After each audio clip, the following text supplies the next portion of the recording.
I've recently been reading a book called The American Pageant, which covers United States history from pre-Columbian times up until today.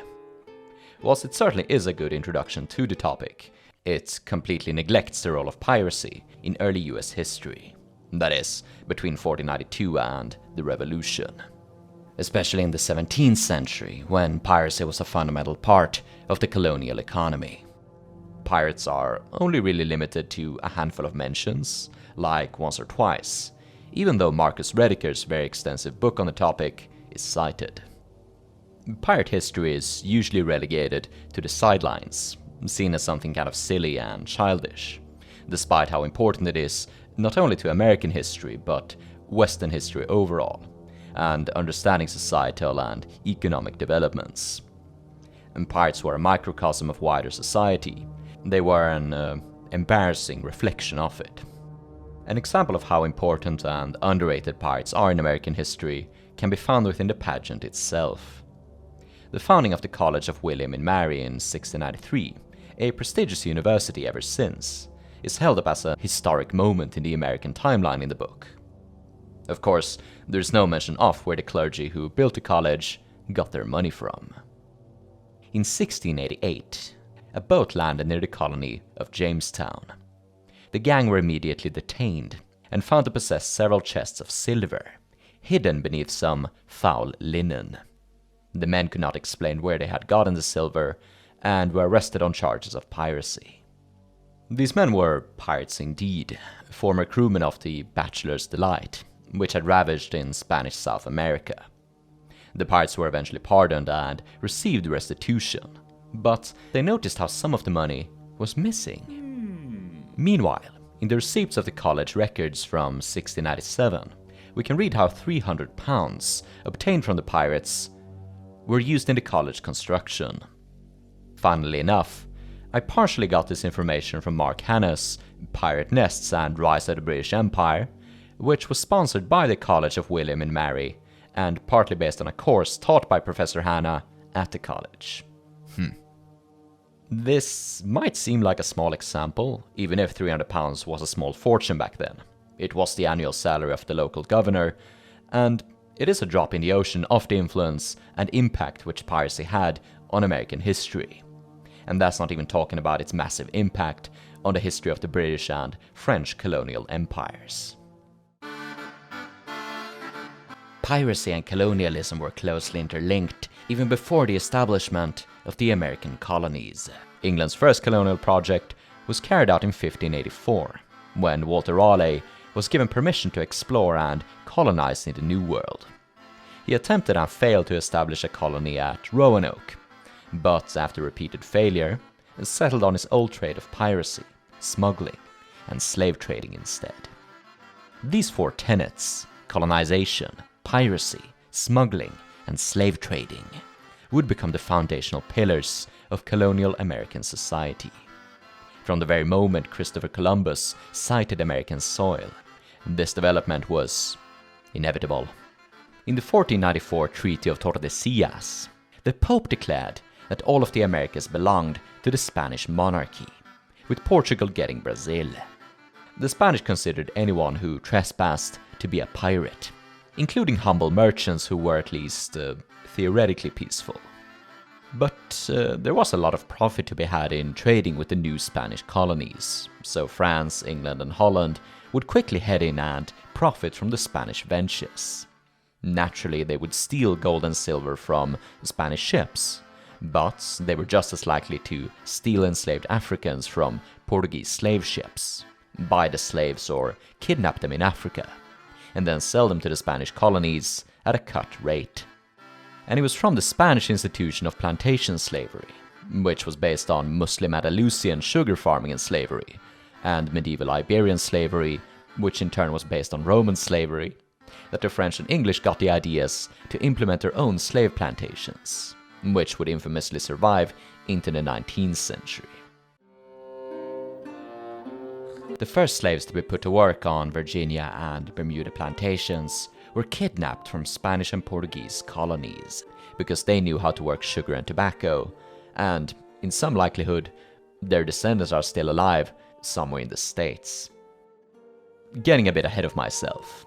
The testing ground of English colonialism would not actually be found in the Americas, but in Ireland. English settlements in Ireland were even called plantations. At the crossroads between the 16th and 17th centuries, the militant Puritans were becoming increasingly troublesome, as they wanted to carry out holy war at sea, piracy, against Catholic Spain and the Muslim East. More calmer Englishmen wanted to trade with these regions, so the king found it convenient to just give the more noisome Puritans some territory in Ireland.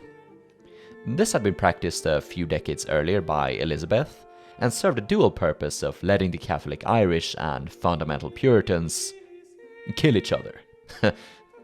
A model colony called Baltimore appeared around 1605, led by the aptly named Thomas Crook Jr.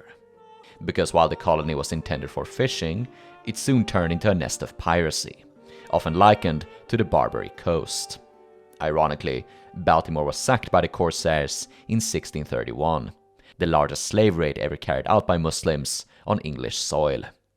Ironically again, the seafaring technology which allowed the Corsairs to exit the Mediterranean had been provided by Dutch and English Protestant fanatics who hated Catholic Spain so much that they converted to Islam. In 1607, the colony of Jamestown was established. 5 years later, Bermuda came under English possession. The primary goal of these colonizers was to make money. And part of the reason why they almost succumbed to starvation at multiple points, and often did, is because they were urban businessmen who had no idea how to till the soil, and expected the gold to just fall into their laps the moment they set foot in the New World. They were often tempted by stories of mountains full of gold and silver. The moment the Spanish caught wind of these English settlements, they began to complain. Zuniga, Spanish ambassador to England, wrote to his liege how they have proposed that all the pirates who are out of this kingdom will be pardoned by the king if they resort there, Virginia. And the place is so perfect, as they say, for piratical excursions, that your majesty will not be able to bring silver from the Indies without finding a very great obstacle there, and that they will ruin the trade of your majesty's vassals, for that is the purpose of their going. Zuniga was right. Virginia and Bermuda would be used as pirate bases from their very inception. In 1612, Sir Samuel Argall used it as a base from which to attack French Nova Scotia. By 1619, Argall had been made governor of the colony and welcomed in the ship of Captain Daniel Elfrit. Elfrit had previously been part of an expedition to find El Dorado, and though he never found the city of gold, his years of piracy allowed him to return home with a ship full of stolen Spanish gold. Both Argall and Elfrit had sailed under the Earl of Warwick, who had maintained a private fleet of warships used for piracy. These men called themselves private men of war, a word which would later be simplified into privateer, and it would be the preferred title for all of the pirates of the Golden Age, from Henry Morgan to Blackbeard. This is basically how most English and French colonies came to be in the 17th century. People wanted to make money, found that it didn't grow on trees, and resorted to sponsoring piracy. England's crown colony, Jamaica, was swiftly turned into a pirate base after it was conquered in 1655 in order to defend it against Spanish retaliations and provide an influx of cash and slaves to expand the local industry. This was the basic model of any colony. You couldn't just grow it out of nowhere. You needed quick money and plenty of cheap labor. Piracy was the way to acquire it. This trend would continue for most of the century. Even when England signed a peace treaty with the Spanish, the colonies continued to tacitly support anti-Spanish piracy, since they benefited from it so immensely. Pirate plunder, both cash, goods, and slaves, were invested into building the foundations of the United States.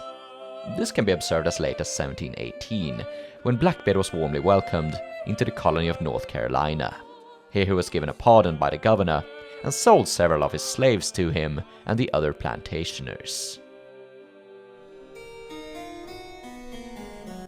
However, after the peace with Spain in 1671, England changed its policy of support for piracy to suppression. officially at least.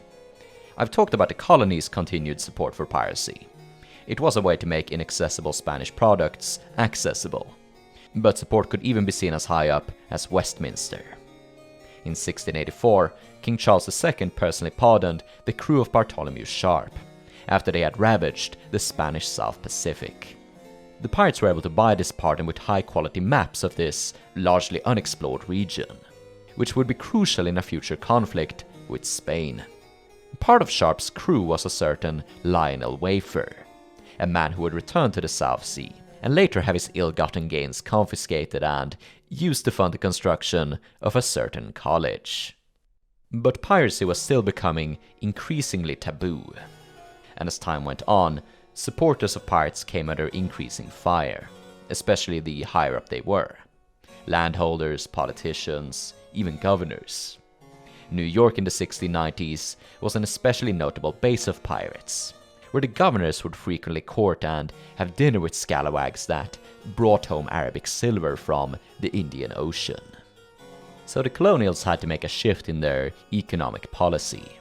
Smuggling became the name of the game.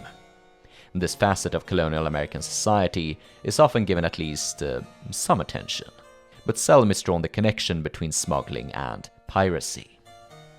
As aforementioned, even the sea dogs of the 16th century walked a narrow line between pirates, merchants, and smugglers, since it was often more profitable to trade with the Spanish illegally than to rob from them. And pirates would continue this practice, steal from the Spanish and trade with other Spanish.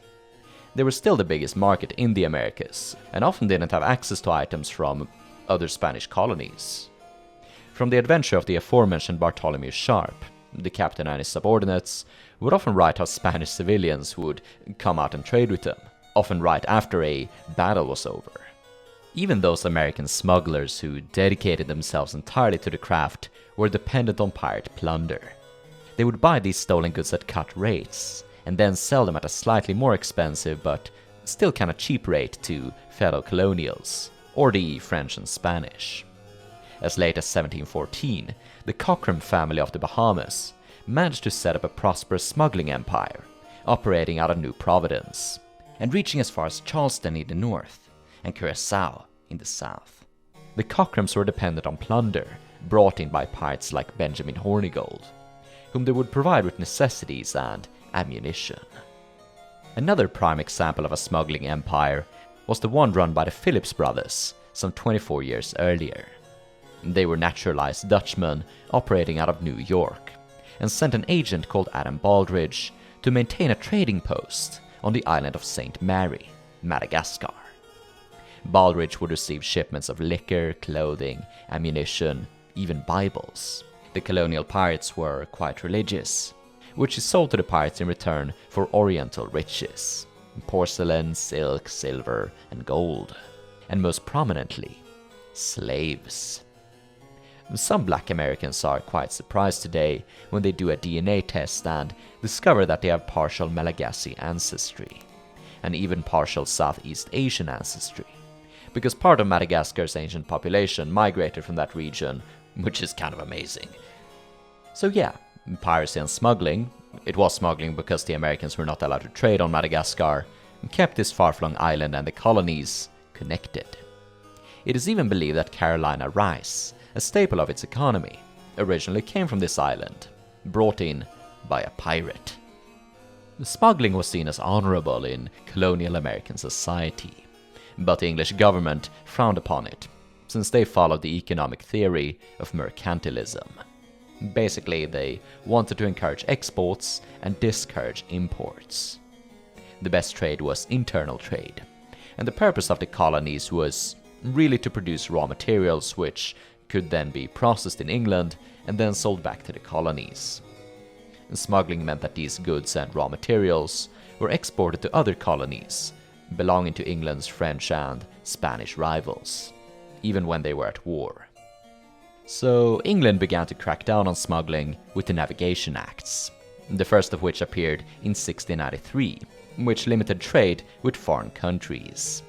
This outraged the independently minded colonists, encouraged further smuggling and piracy, and eventually contributed to the American Revolution. Some historians view the outbreak of piracy between 1713 and 1725 as a result, at least partially, of the Navigation Acts. These pirates would even target English ships, something which had been incredibly taboo in the previous century, even among pirates who tended to be quite nationalistic. So in some ways, the so-called Golden Age of piracy in the early 18th century was a prelude of the American Revolution, or at least an expression of the rebellious sentiments that would lead to the revolution. Many of the participants of the Golden Age were landholding merchants, and I just don't mean the secret investors. One of the most successful pirates, Henry Jennings, was a trader and owned plantations on Bermuda and Jamaica. These men did not come out of nowhere. They came from a long colonial and English tradition where it was acceptable to rob from your enemy to enrich yourself. Of course, though some of these pirates had the stirrings of ideological motivations, many of them had supported the recently deposed Stuart dynasty and despised the cruelty of merchant captains. Their primary motivation was economical.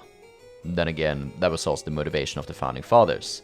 Wait, issue about economics? Always has been. The economic reasons will be discussed more in an upcoming video, whereas this one more so focuses on the importance of pirates in British, French, and especially American history. But basically, in pre-modern times, plundering was just socially acceptable and part of military doctrine, and it didn't really become increasingly taboo until improvements in agriculture and commerce. And the large-scale eruption of piracy in the 17th century was partially an expression of this dying tradition. But again, more on this in a future video.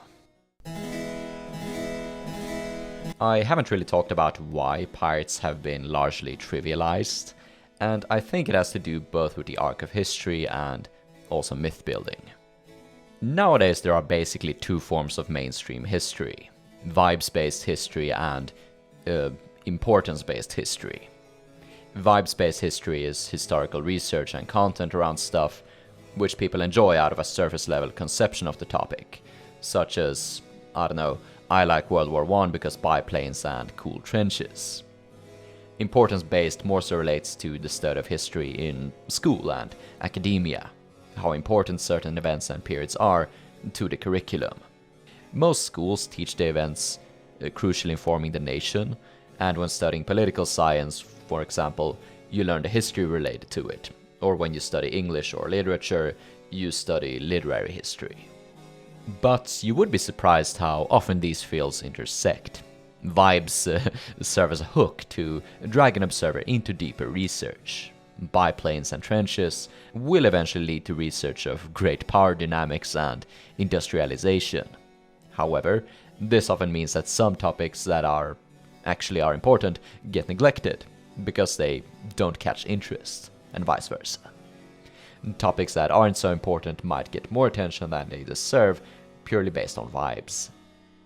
The connection between these two forms goes back to the first conceptualization of the historical field in the 19th century. Before then, historical research was sporadic and clumsy, less of a science and more so literary. Museums were not even a thing. But in the 19th century, people were starting to become more self-conscious and began to consider who they were, how they had come to be, and who they wanted to be. This was both a cause and a result of the creation of nation-states and national identities. For our purposes, history could now be used to better understand and create a national character. Intellectuals began to look to foundational periods, when their nation had been formed. This is best exemplified in Scandinavia, where the Viking Age took precedence as a period not only when the Nordic kingdoms came to be, but also when they were influential on an international scale. The Viking became the mascot. Here we have a case of pirates being used in the creation of a national founding myth. Of course, the Viking was more portrayed as a noble warrior and explorer than a pirate, struggle snuggler, and slave trader, even though the latter three were endemic parts of honorable warfare in the period. The Vikings weren't very different from the pirates of the Golden Age. Both England and the United States had the opportunity to construct them as the characters of their national founding. The bad parts could easily have been filtered away. Portray the Buccaneers as the Christian vanguard against Islam and Catholicism, the rugged founders of the British Empire. Or for America, free-spirited frontiersmen and early freedom fighters against Britain's oppression, the Navigation Acts. The reason why they didn't do this is because piracy was still fresh on people's minds. In the early 19th century, the chaos caused by the collapse of the Spanish Empire spawned a bout of Hispanic pirates that ravaged Anglo-American shipping. These new pirates were likened to the ones from the Golden Age close to 100 years prior, who were still being sensationalized through popular works like A General History of the Pirates and Buccaneers of America. Although these books seem very similar, they are actually quite different, and were the products of different authors from different times and intentions. Exquemelin, who wrote Buccaneers, was a disgruntled buccaneer who got cheated of his share of booty and decided to write an account of his companion's deeds. The book is incredibly brutal, without portraying the security and economic benefits the buccaneers brought to the Anglo-French colonies. People didn't actually mind this at the time of publishing. Violence was more accepted, and people thought it was cool when the Spanish got their heads smashed in. The book was published in multiple languages, and the versions differ, and depending on who read it, it was either a nationalistic wankfest or horrifying true crime. But to a less violent 19th century reader, whose only knowledge of buccaneers would have been through this book, they would have seemed like monsters. A General History of the Pirates is incredibly weird and is kind of hard to describe. The pirates in this book are both portrayed as comically villainous and as rebellious freedom fighters.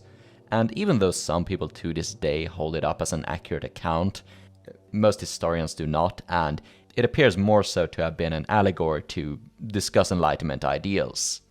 It wasn't so much about the pirates themselves, as much to use them as a vehicle for this discussion. But the book didn't really have a single intention. It probably had multiple authors, and the biggest intention was to provide an entertaining book which people would buy. If you're interested in knowing more, I have a 2-part video series explaining this book and just how trippy it is.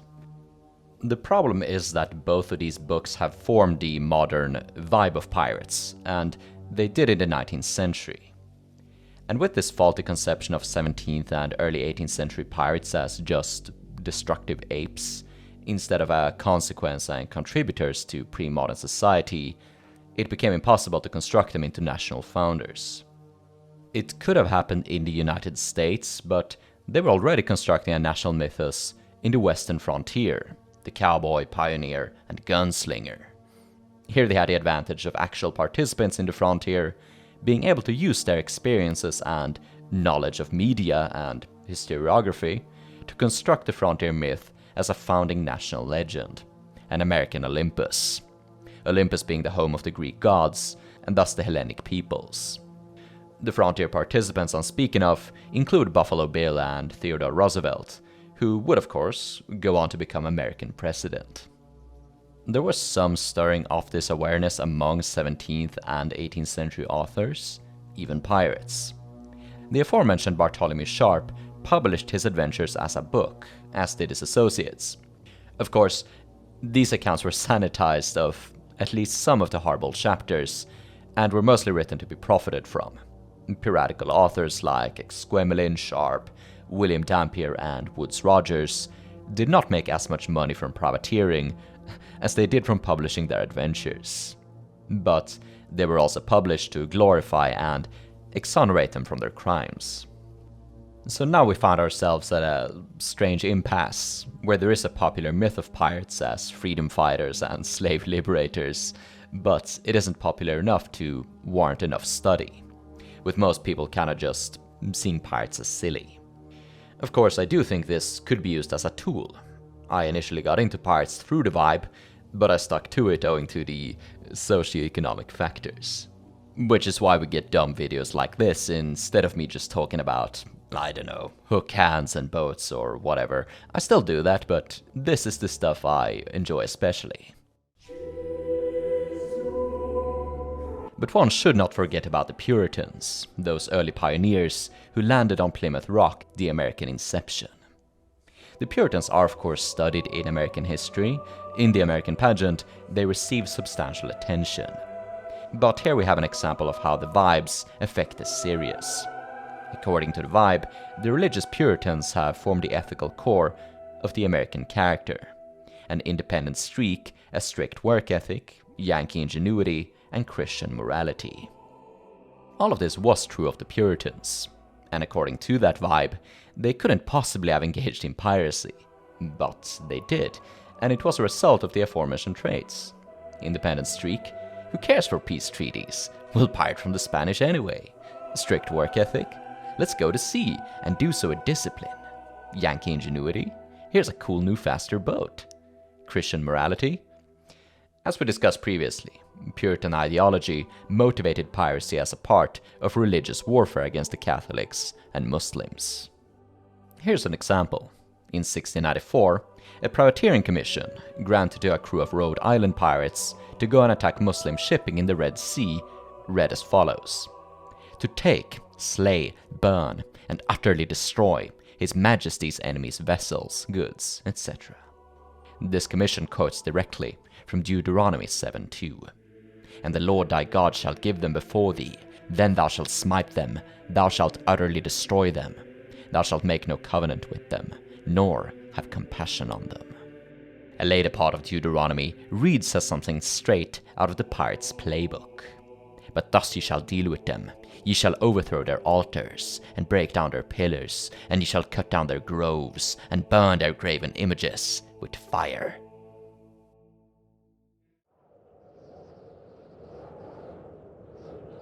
The College of William and Mary was constructed for the training of new Anglican ministers. It was partially funded with confiscated pirate silver. This silver consisted of coins, bars, and chalices. Some of their surfaces were dented. Some, perhaps, still had freckles of blood upon them. A lot of you watching engage in various forms of creative endeavors, ranging from novel writing to game design. Some of you have expressed interest or contacted me for consultation in your projects. So with the advice from one of my clients, I have set up a Fiverr account, where you can now hire me to consult on your project. I offer research, proofreading, editing, and critique, or we can just spitball ideas. You'll find a link in the video description or pinned comment below, and if you have any questions you can just send them by email or Discord. Otherwise, support Gold Gunpowder by liking the video, leaving a comment, subscribing and clicking the notification bell, monetarily by buying some merch, or becoming a Patreon supporter, where $1 a month gets you early, ad-free and sponsor-free access to all of my videos.